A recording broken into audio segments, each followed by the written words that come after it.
Alright, we're in the finals of the 4th HeptaCraft tournament. It is YueY versus Apocalyspe. YueY handily defeating all of his opponents. Well, some really good games. I don't want to say handily. I don't want to discredit some of his very good opponents. Meanwhile, Apocalyspe getting knocked into the loser's bracket by YueY, actually. So this is a rematch between these two players. So this should be an interesting matchup. We'll see if Apocalyspe comes back with a vengeance in the upper left. We have YueY choosing between Nerazim and Swarm. In the bottom right, Apocalyspe choosing between Kala and Nerazim, getting Nerazim v Swarm. Another matchup that perhaps I've not seen yet in HeptaCraft. Very cool. I've seen a lot more people playing Swarm, though, after the revamp that Summerloud did with the different adaptations, which is really cool. I like it a lot. I really like how you can change your 4 core units back and forth between different things based on what works.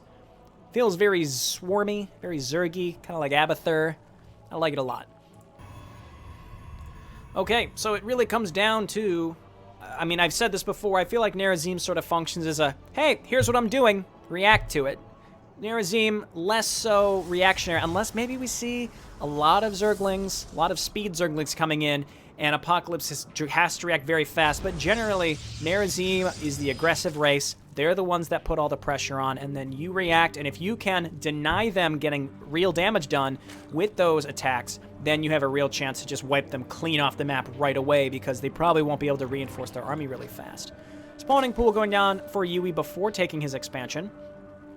And against Nerazim, I would probably do the same until you can scout them. I feel like until you can scout Nerazim, I'd be really hesitant to blindly take a fast expansion. Apocalyspe saying, I'm going to do something I never do. GG out of these matches? Does Apocalyspe never GG? I mean, I don't really care about that. I'm interested to see. And, well, I guess that's to say I'm not really that interested, because that's fine. I don't really see it as bad-mannered to not GG. I think offensively GGing could be a little bad-mannered, but just leaving the game, whatever. Just because it's the finals. Good old Apocalyspe. He's warming my heart.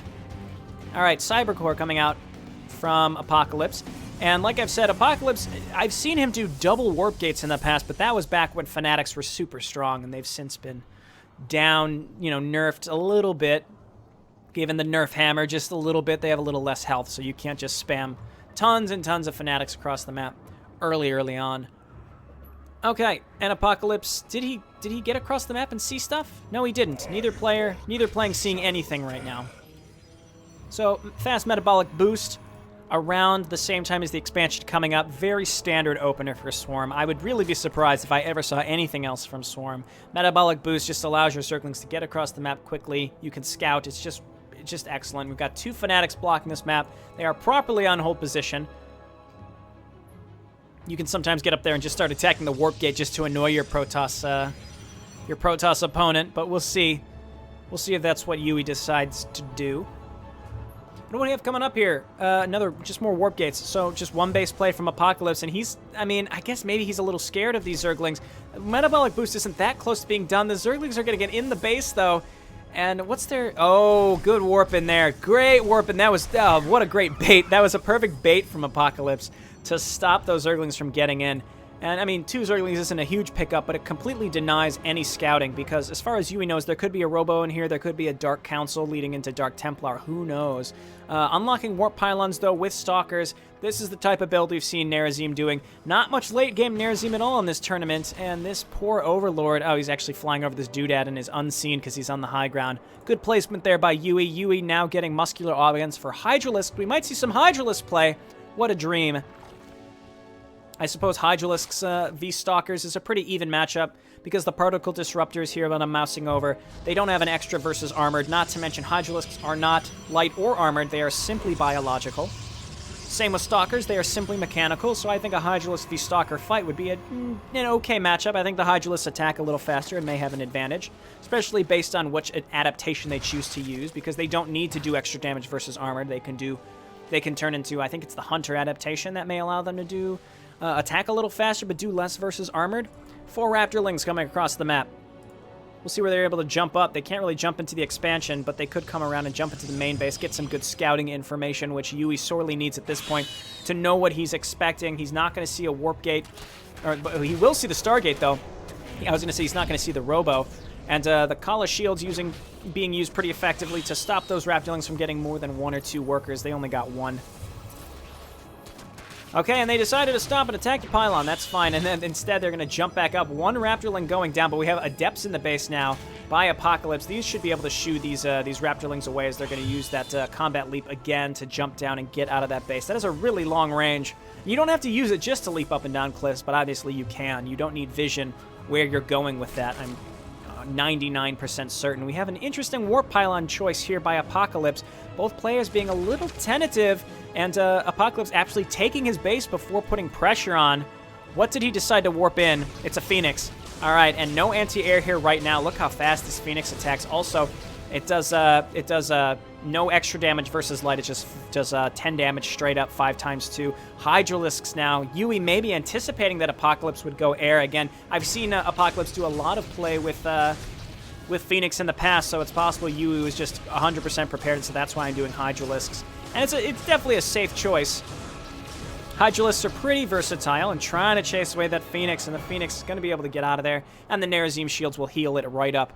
Let's keep an eye on the minimap. Let's see, these Raptorlings are still waiting for the right time to strike, but the Adepts are sitting in the mineral line idly, which is probably the best place for them to be at this point. And there we go. 2 more Adepts coming in and checking for the 3rd base. No 3rd base from either player. I would have expected maybe a fast swarm base, but instead YueY building up a sizable force of Hydralisks. He's absolutely prepared for anything that Apocalypse is going to do here in Game 1. And let's see, we got is that a Lurker down? Yeah, it's Lurker aspect. Sometimes that looks like the Queen's Nest that comes out. And Psionic Transfer coming up here. 2 Adepts are going to wind up right in the main base. Oh, no. 1 drone goes down. 2 drones go down. So keep in mind, oh, this is just the worst place to put Adepts, too. I hate you, Adepts. Anyway, enough Hydralisks to shoo those away. And how many workers went down there?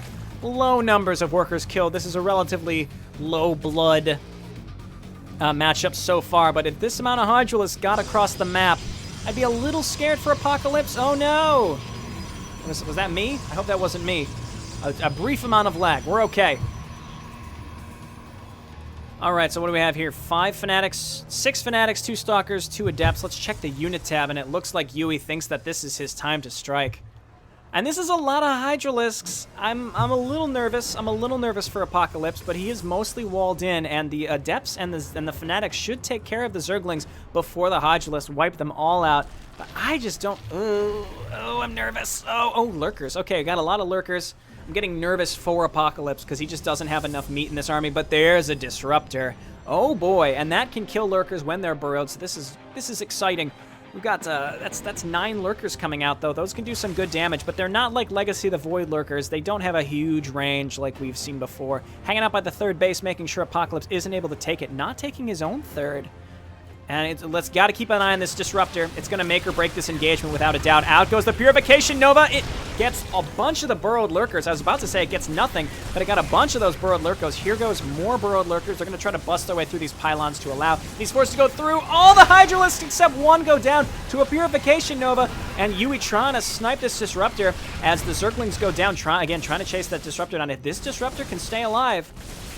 And there's an Oracle getting warped in from the Stargate, able to see the Lurkers as Apocalypse tries to hold on. YueY flooding in with more Zerglings. The Disruptor almost has Purification Nova.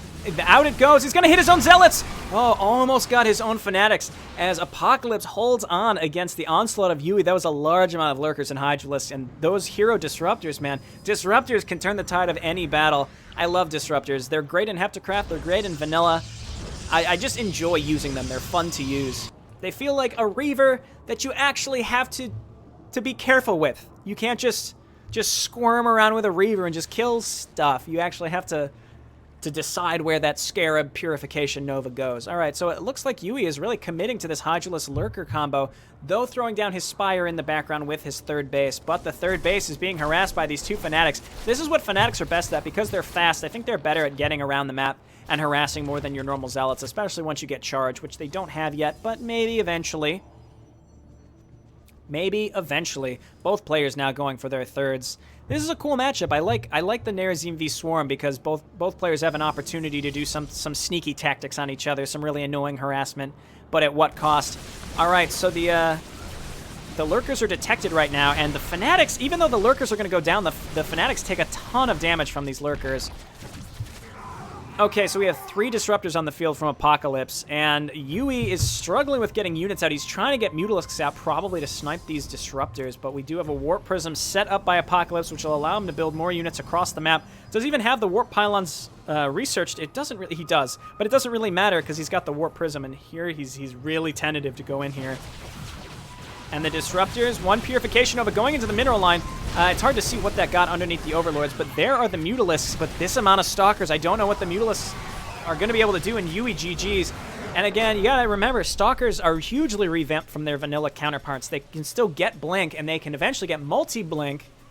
I mean, you need a Terrazine upgrade to do that, but they don't do extra versus armor. They do a flat 10 damage, and that makes a big difference, in my opinion. Apocalypse taking game 1.